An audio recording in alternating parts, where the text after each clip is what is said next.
बाबा साहब भीमराव अम्बेडकर का महापरिनिर्वाण दिवस। अम्बेडकर सभा ट्रस्ट के कार्यक्रम में मुख्यमंत्री योगी आदित्यनाथ का संबोधन।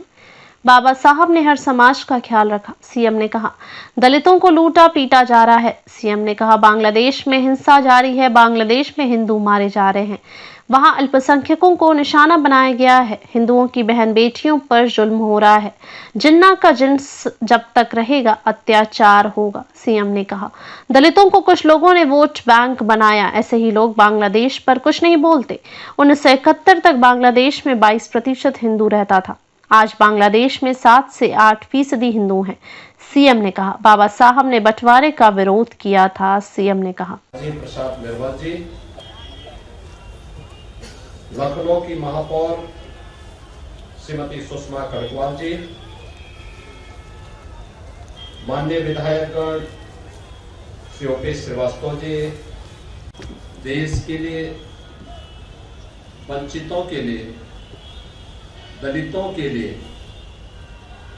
उन्होंने जो कार्य किया है उसके लिए उनका स्मरण करते हुए उन्हें प्रदेश सरकार और प्रदेश की जनता जनार्दन की ओर से विनम्र श्रद्धांजलि अर्पित करता हूं। बहनों और भाइयों, दुनिया के अंदर जहां कहीं भी कोई वंचित है, कोई पीड़ित है, प्रताड़ित है, शोषित है, दुनिया के उन कोटि कोटि मानवों के उद्धार की आवाज है बाबा साहब डॉक्टर भीमराव अम्बेडकर। लेकर के उनके जीवन में भी खुशहाली आए, इसको एक नई दिशा देने वाले किसी एक नाम की चर्चा होती है तो वह बाबा साहब भीमराव अम्बेडकर की होती है। और इसीलिए उस महामानव का स्मरण उनकी जयंती के अवसर पर, उनके महापरिनिर्वाण दिवस के अवसर पर न केवल हम लोग करते हैं, बल्कि आज के दिन पर समाज रचना से जुड़े हुए राष्ट्र के सशक्तिकरण के लिए उठाए जाने वाले किसी भी बड़े अभियान में वह बाबा साहब भीमराव अम्बेडकर के बगैर ये सभी कार्य अधूरे माने जाते हैं। अन्याय सहा होगा, लेकिन उनका कार्य देश के लिए था, समाज के लिए था। कभी भी उन्होंने अपने चेहरे पर वे बातें नहीं आने दी और अंतिम दम तक वह देश के शोषित वर्ग के लिए, वंचित वर्ग के लिए, दलित वर्ग के लिए लड़ते रहे और उन्हें न्याय दिलाने में उन्हें सफलता प्राप्त हुई। बहनों और भाइयों, यहाँ पे चर्चा हो रही थी, जो बातें यहाँ पर इस कार्यक्रम के संयोजक डॉक्टर लालजी प्रसाद निर्मल जी ने जो बात अपने उद्बोधन में कही, आज आप एक चर्चा लगातार सुन रहे होंगे बांग्लादेश का। बांग्लादेश में हिंदू, बौद्ध और अन्य अल्पसंख्यक समुदाय के लोगों को वहां के कट्टरपंथियों के द्वारा मारा जा रहा है, जलाया जा रहा है, उनकी संपत्ति को लूटा जा रहा है, माताओं और बहनों की इज्जत। मैं जानना चाहता हूं कि स्थितियां क्यों आई। याद करना कि जिन्ना का जिन जब तक इस धरती पर रहेगा तब तक इस प्रकार की अराजकता लगातार दसती रहेगी, गरीबों को, वंचितों को, शोषितों को। और यही दृश्य हम वहां देख रहे हैं जो पाप 1947 में देश के विभाजन के रूप में हम सबके सामने आया था। आज उसका एक बदसूरत रूप फिर से हमारे सामने बांग्लादेश के रूप में है। और बाबा साहब भीमराव अम्बेडकर ने 1946-47 में देश की जनता को इस बारे में आगाह किया था कि भारत का बंटवारा होने मत दीजिए, और अगर होता है तो फिर आर पार की लड़ाई, आर पार की व्यवस्था हो जाए। उन्होंने, याद करिए, जो लोग आज समाज को धोखा देते हैं, झूठा प्रलाप करते हैं। उन्होंने उस समय में जब हैदराबाद का निजाम के रजाकारों के द्वारा ने खुला पत्र लिखा था हैदराबाद के निजाम की रियासत के सभी दलितों के लिए। उन्होंने कहा था अत्याचार हो रहा है, निजाम की रियासत को छोड़ करके तुम शेष भारत में महाराष्ट्र की तरफ या अन्य और चले जाओ, लेकिन किसी भी स्थिति में अपना धर्म मत बदलना। यह संकल्प था बाबा साहब भीमराव अंबेडकर का। और स्वतंत्र 1947 में 46-47 में जब उन्हें प्रलोभन देने का प्रयास हुआ, हैदराबाद के निजाम ने भी किया, पाकिस्तान प्रस्त जिन्ना के लोगों ने भी दिया, लेकिन बाबा साहब अपने आदर्शों से फस से मसले में हटे नहीं। उन्होंने कहा नहीं, मैं पहला और अंतिम भारतीय ही रहूंगा, यानी जन्म अगर भारतीय के रूप में मैंने लिया है तो मेरी अंतिम यात्रा भी भारतीय के रूप में ही निकलेगी। और आजीवन उन्होंने इस व्रत का पालन किया। लगातार वह दलित समुदाय के लिए कार्य करते रहे, उसको आगाह भी करते रहे। जिन लोगों ने बाबा साहब भीमराव अंबेडकर की बात को माना वे भारत के अंदर सुरक्षित हैं, आरक्षण का लाभ प्राप्त कर रहे हैं, हर प्रकार का सम्मान और सुविधाओं को उपलब्ध करवाने का दायित्व सरकार आज उनके लिए उपलब्ध करा रही है।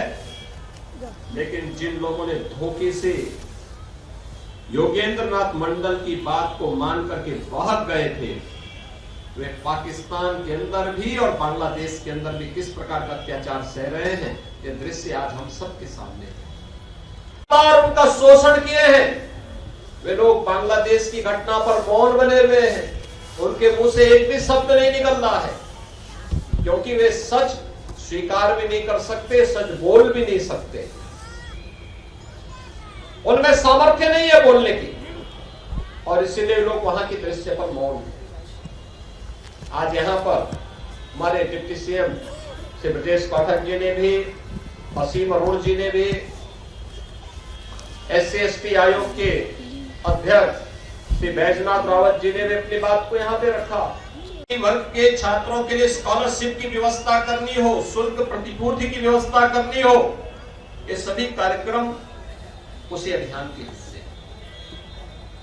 और अब तो हम लोग उत्तर प्रदेश में कार्य और प्रारंभ किए। हमने तय किया है जीरो पॉवर्टी का हम लक्ष्य प्राप्त करेंगे, यानी गरीबी को पूरी तरह शून्य तक पहुंचाएंगे। जिसके पास जमीन नहीं हो उसको जमीन का पट्टा, जिसके पास मकान नहीं उसको मकान की सुविधा, जिसके पास राशन कार्ड नहीं उसको राशन कार्ड, जिसके पास आयुष्मान की सुविधा नहीं उसको 5 लाख रुपए की स्वास्थ्य बीमा का कवर उपलब्ध करवाएंगे, जिसके पास पेंशन की सुविधा नहीं उसको पेंशन की सुविधा उपलब्ध करवाएंगे। किसी भी संविधान की प्रस्तावना उसकी आत्मा होती है। आत्मा, हमारी आत्मा अगर शरीर से हट गई तो शरीर मृत होता है।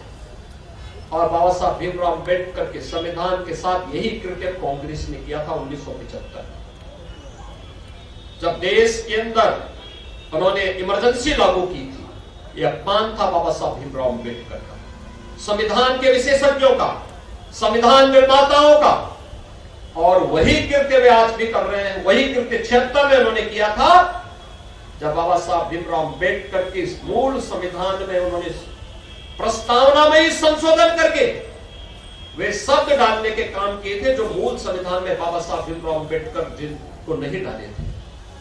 और इसलिए बहनों और भाइयों, जो ढोंग कर रहे हैं लोग, इन लोगों के वास्तविक चेहरे को जनता के सामने, देश के सामने प्रस्तुत किए जाने की आवश्यकता है। आज के इस अवसर पर मैं आप सबका आह्वान करूंगा, प्रधानमंत्री मोदी जी के नेतृत्व में विकसित भारत की परिकल्पना को साकार करने के लिए हर गरीब को, हर वंचित को, हर दलित को उसका हक मिले, उसका अधिकार मिले, इसके लिए किए जाने वाले इस प्रयास में, भारत को विकसित भारत के रूप में स्थापित करने के इस अभियान में बाबा साहब के सपनों का भारत बनाने के लिए किए जाने वाले इस प्रयास में हम सब मिलकर के कार्य करेंगे। इस विश्वास के साथ मैं बाबा साहब भीमराव अम्बेडकर के इस महापरिनिर्वाण दिवस के अवसर पर उनके स्मृतियों को एक बार फिर से कोटि कोटि नमन करता हूं। अम्बेडकर महासभा को इस आयोजन के लिए हृदय से धन्यवाद देता हूं। आप सबका भी मैं हृदय से अभिनंदन करते हुए समाज और राष्ट्र की एकता के लिए हम निरंतर कार्य करते रहे, इस विश्वास के साथ आप सबको मैं अपनी शुभकामनाएं देता हूं। धन्यवाद। जय हिंद। हृदय से श्रद्धा सुमन अर्पित करता हूं, नमन करता हूं, उनकी स्मृतियों को नमन करता हूं। बाबा साहब ने इस देश के दबाए गए, कुचले गए, पछाड़े गए लोगों के जीवन स्तर को बराबरी का हक दिलाने के लिए पूरा जीवन समर्पित करने का काम किया। आज यदि हमको वोट देने का अधिकार है तो बाबा साहब की कृपा से ही है। जैसा कि असीम जी ने कहा, महिलाओं को समानता का अधिकार, समान वेतन उनको मिले, उनको शिक्षा में समान अधिकार मिले, और सबसे पहले बात ये दुनिया में मातृत्व अवकाश महिलाओं को मिले, ये मुहिम छेड़ने का काम बाबा साहब भीमराव अम्बेडकर ने किया।